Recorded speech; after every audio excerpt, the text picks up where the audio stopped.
Babi, kodok, terenggiling, manusia, semuanya punya bapak, resmi atau tidak resmi. Begitulah juga teori struktur atom pun punya bapak. Dia itu Niels Henrik David Bohr yang lahir tahun 1885 di Copenhagen. Di tahun 1911, dia raih gelar doktor fisika dari Universitas Copenhagen. Tak lama sesudah itu, dia pergi ke Cambridge, Inggris. Di situ dia belajar di bawah asuhan J.J. Thomson, ilmuwan kenamaan yang menemukan elektron. Hanya dalam beberapa bulan sesudah itu Bohr pindah lagi ke Manchester, belajar pada Ernest Rutherford yang beberapa tahun sebelumnya menemukan nukleus atau bagian inti atom. Adalah Rutherford ini yang menegaskan, berbeda dengan pendapat-pendapat sebelumnya, bahwa atom umumnya kosong, dengan bagian pokok yang berat pada tengahnya dan elektron di bagian luarnya. Tak lama sesudah itu, Bohr segera mengembangkan teorinya sendiri yang baru serta radikal tentang struktur atom. Kertas kerja Bohr yang bagaikan membuai sejarah On the Constitution of Atom and Molecules diterbitkan dalam Philosophical Magazine tahun 1933. Teori Bohr memperkenalkan atom sebagai sejenis miniatur planet mengitari matahari dengan elektron-elektron mengelilingi orbitnya sekitar bagian pokok, tetapi dengan perbedaan yang sangat penting.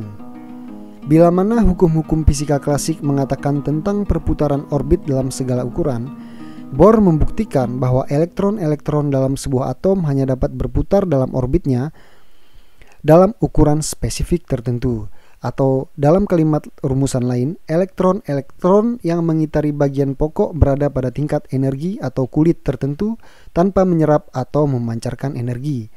Elektron dapat berpindah dari lapisan dalam ke lapisan luar jika menyerap energi. Sebaliknya, elektron akan berpindah dari lapisan luar ke lapisan lebih dalam dengan memancarkan energi. Teori Bohr memperkenalkan perbedaan radikal dengan gagasan teori klasik fisika. Beberapa ilmuwan yang penuh imajinasi seperti Einstein segera bergegas memuji kertas kerja Bohr sebagai suatu masterpiece, sesuatu kerja besar.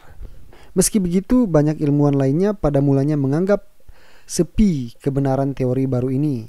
Percobaan yang paling kritis adalah kemampuan teori Bohr menjelaskan spektrum dari hidrogen atom. Telah lama diketahui bahwa gas hidrogen jika dipanaskan pada tingkat kepanasan yang tinggi akan mengeluarkan cahaya, tetapi cahaya ini tidaklah mencakup semua warna, tetapi hanya cahaya dari suatu frekuensi tertentu. Nilai terbesar dari teori Bohr tentang atom adalah berangkat dari hipotesa sederhana tetapi sanggup menjelaskan dengan ketetapan yang mengagumkan tentang gelombang panjang yang persis dari semua garis spektrum atau warna yang dikeluarkan oleh hidrogen. Lebih jauh dari itu, teori Bohr memperkirakan adanya garis spektral tambahan, tidak terlihat pada saat sebelumnya, tetapi kemudian dipastikan oleh para pencoba. Sebagai tambahan, teori Bohr tentang struktur atom menyuguhkan penjelasan pertama yang jelas, apa sebab atom punya ukuran seperti adanya. Ditilik dari semua kejadian yang meyakinkan ini, teori Bohr segera diterima dan di tahun 1922 Bohr dapat hadiah Nobel untuk bidang fisika. Pada tahun 1920, lembaga fisika teoritis didirikan di Copenhagen dan Bohr jadi direkturnya. Di bawah pimpinannya, cepat menarik minat ilmuwan-ilmuwan muda yang brilian dan segera menjadi pusat penyelidikan ilmiah dunia. Tetapi sementara itu, teori struktur atom Bohr menghadapi kesulitan-kesulitan.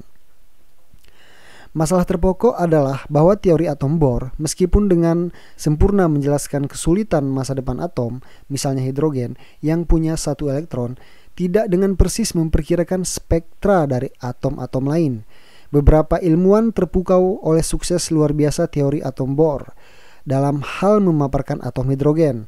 Berharap dengan jalan menyempurnakan sedikit teori atom Bohr, mereka dapat juga menjelaskan spektra atom yang lebih berat.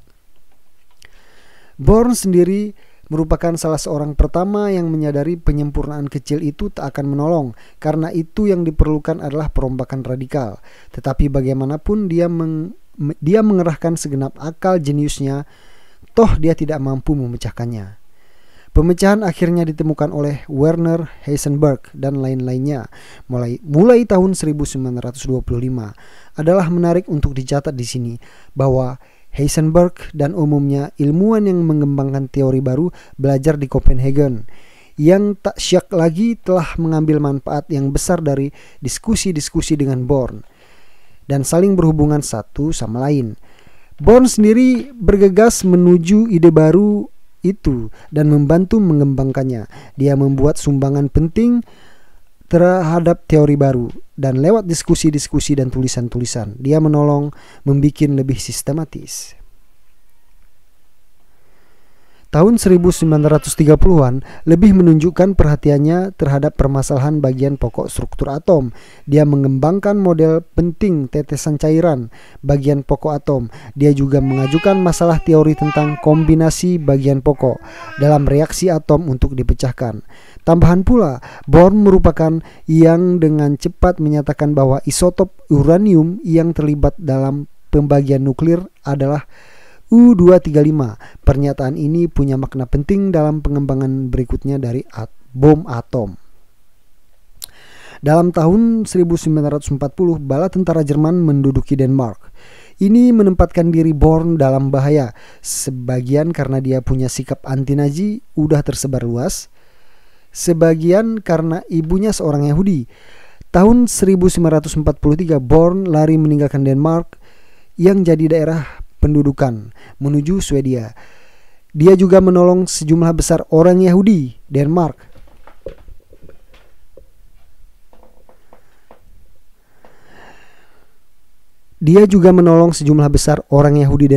Melarikan diri agar terhindar dari kematian dalam kamar-kamar gas Hitler. Dari Swedia, Born lari ke Inggris dan dari sana menyeberang ke Amerika Serikat. Di negeri ini selama perang berlangsung, Born membantu membuat bom atom. Seusai perang, Born kembali pulang kampung ke Denmark dan mengepalai lembaga hingga rohnya melayang pada tahun 1962. Dalam tahun-tahun sesudah perang, Born berusaha keras walau tak berhasil mendorong dunia internasional agar mengawasi penggunaan energi atom. Born kawin tahun 1912 di sekitar saat-saat dia melakukan kerja besar di bidang ilmu pengetahuan. Dia punya 5 anak, salah seorang bernama Aige Bohr yang memenangkan hadiah Nobel untuk bidang fisika tahun 1975. Bohr merupakan orang yang paling disenangi di dunia ilmuwan, bukan semata-mata karena menghormati ilmunya yang jenius, tapi juga pribadinya dan karakter serta rasa kemanusiaannya yang mendalam.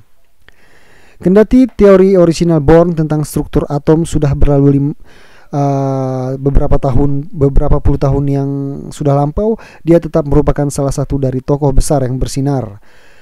Ada beberapa alasan mengapa begitu. Pertama, sebagian dari hal-hal penting teorinya masih dianggap benar. Misalnya, gagasan bahwa atom dapat ada hanya pada tingkatan energi yang cermat adalah merupakan bagian tak terpisahkan dari semua teori struktur atom berikutnya. Hal lainnya lagi, gambaran Bohr tentang atom punya arti besar buat menemukan sesuatu untuk diri sendiri. Meskipun ilmuwan modern tak menganggap hal itu secara harfiah benar, yang paling penting dari semuanya itu mungkin adalah gagasan Bohr yang merupakan tenaga pendorong bagi perkembangan teori kuantum. Meskipun beberapa gagasan telah kadaluarsa, namun secara historis teori-teorinya sudah membuktikan merupakan titik tolak teori modern tentang atom dan perkembangan berikutnya di bidang mekanika kuantum.